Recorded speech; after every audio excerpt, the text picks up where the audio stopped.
पत्नी के दहेज और शारीरिक उत्पीड़न का तो पति के चरित्रहीन होने का।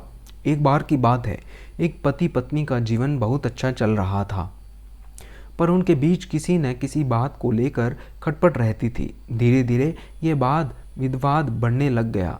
फिर एक दिन ऐसा हुआ कि पत्नी ने न जाने क्या किया कि पति ने उसे एक के बाद एक कई थप्पड़ पे थप्पड़ जड़ दिए। पत्नी हर सिचुएशन को शांति से हैंडल करने वाली होती है, पर इस बार पत्नी की भी अशांत हो उठी। उसने चप्पल निकालकर अपने पति की ओर फेंकी और चप्पल पति के बालों को छूते हुए निकल गई।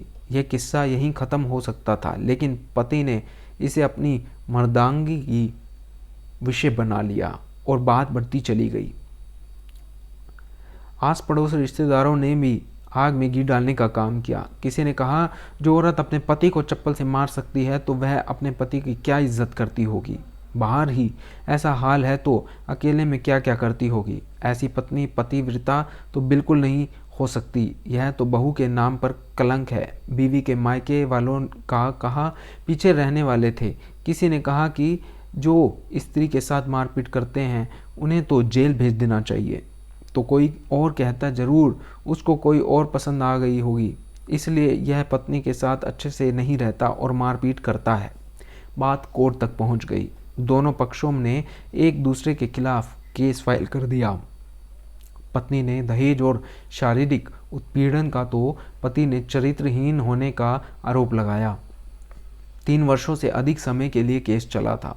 इन 3 वर्षों के दौरान दोनों पति पत्नी अलग रह रहे थे।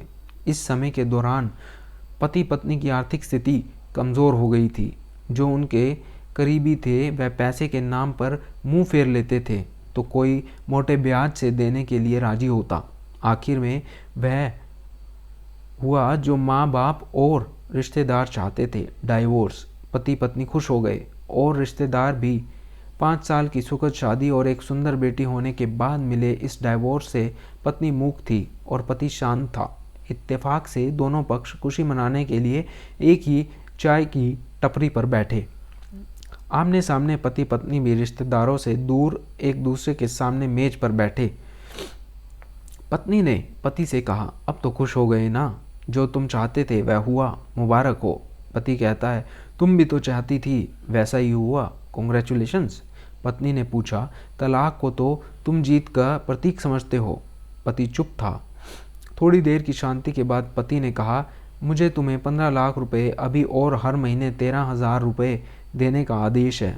अभी मेरे पास पैसे नहीं है, इसलिए मेरा जो सिटी में फ्लैट है उसे मैं तुम्हारे नाम कर देता हूँ। पत्नी बोली, लेकिन उस फ्लैट की कीमत तो 30 लाख की है। पत्नी ने कहा, वो तो है, लेकिन हमारी बेटी भी तुम्हारे साथ है, आगे जाकर उसके खर्चे भी बढ़ने लग जाएंगे तो तुम्हारे लिए आसानी रहेगी। पत्नी कहती है, नहीं नहीं, मुझे तो सिर्फ 15 लाख रुपए ही देना और तुम हर महीने 13,000 रुपये तो देने ही वाले हो, तो मैं ऐसे मैनेज कर लूँगी। अगर तुम्हारे पास 15 लाख भी नहीं है तब भी बात नहीं है, मैं मैनेज कर लूँगी। दोनों फिर से शांत हो गए। पति सोचने लगा, कितनी भोली और समझदार है ये औरत, जो समय पहले तक मेरी पत्नी थी। ये वही है जो कम से कम खर्च में घर चलाती और पैसे बचाकर मेरे जन्मदिन पर हमेशा मेरे लिए नए कपड़े खरीद कर लाती, और कभी बीमार भी हो जाती तो मेरे लिए खाना भी बनाती और पैसे बचाने के लिए घरेलू नुस्खों से अपना इलाज कर लेती। मगर घर में कोई और बीमार होता तो तुरंत डॉक्टर के पास ले जाती और इलाज करवाती। मेरी ही मति मारी गई थी जो अपनी झूठी मर्दानगी के चक्कर में इतनी बड़ी गलती कर बैठा। पत्नी के दिमाग में भी ऐसा ही उथल पुथल चल रही थी। पत्नी सोचती है कि मेरा पति अभी भी वैसा का वैसा ही है, पहले भी खुद से ज़्यादा हमारे बारे में सोचता था और अब भी मेरे लिए वैसा ही सोच रहा है। ये वही आदमी है जो मेरी हर इच्छा पूरी करता है और खुद की इच्छा को दबा लेता है। पता नहीं कौन सी मनहूस घड़ी में इनसे झगड़ा कर बैठी। पति ने मौन तोड़ते हुए पूछा कि अब तुम्हारे अस्थमा कैसा है, क्या अब भी दौरे पड़ते हैं। पत्नी, हाँ पड़ते हैं, लेकिन पहले से ज़्यादा, क्योंकि अक्सर इनहेलर भूल जाया करती हूँ, याद दिलाने के लिए तुम जो नहीं हो अब। पत्नी ने पूछा, तुम बताओ, अब तुम्हारी कमर दर्द कैसा है, ज़्यादा तकलीफ़ तो नहीं होती। पति हल्का सा मुस्कुराते हुए बोला, अब भी होता है, अब तो पेट में भी कब्ज उठते हैं वो तो होगा ही। तुम योगा या कसरत भी तो नहीं करते हो, पत्नी ने कहा। पत्नी की आंखों में आंसू आ गए और वो बोली, तुम्हें मेरे चरित्र पर सवाल नहीं उठाने चाहिए थे, तो ये परिस्थिति आती ही नहीं। पति, मुझसे गलती हो गई, मैं लोगों के बहकावे में आ गया था, और तुमने भी तो मुझ पर दहेज का इल्ज़ाम लगाया था। मैंने भी गलती की और इस बात का मुझे भी बहुत पछतावा है, पत्नी ने कहा। पति कुछ कहना चाह रहा था लेकिन हिचकिचा रहा था। पत्नी ने पूछा, कुछ कहना चाहते हो? बोलो, क्या सब पहले जैसा नहीं हो सकता?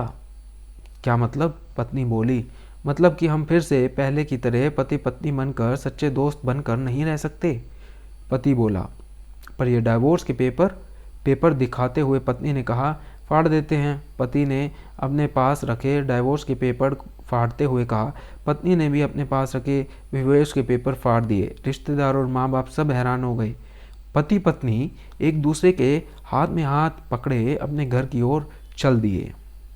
दोस्तों, ऐसे ही छोटी छोटी बातों पर आपस में नाराज़ ना होकर कुछ समय मौन धारण कीजिए और एक दूसरे की बात को समझने का प्रयास कीजिए और एक दूसरे के गुस्से को शांत होने का समय दीजिए। जितना अधिक समय आप एक दूसरे के गुस्से को शांत होने का देंगे, उतना ही आपका जीवन सुखमय रहेगा। जीवन की आवाज़।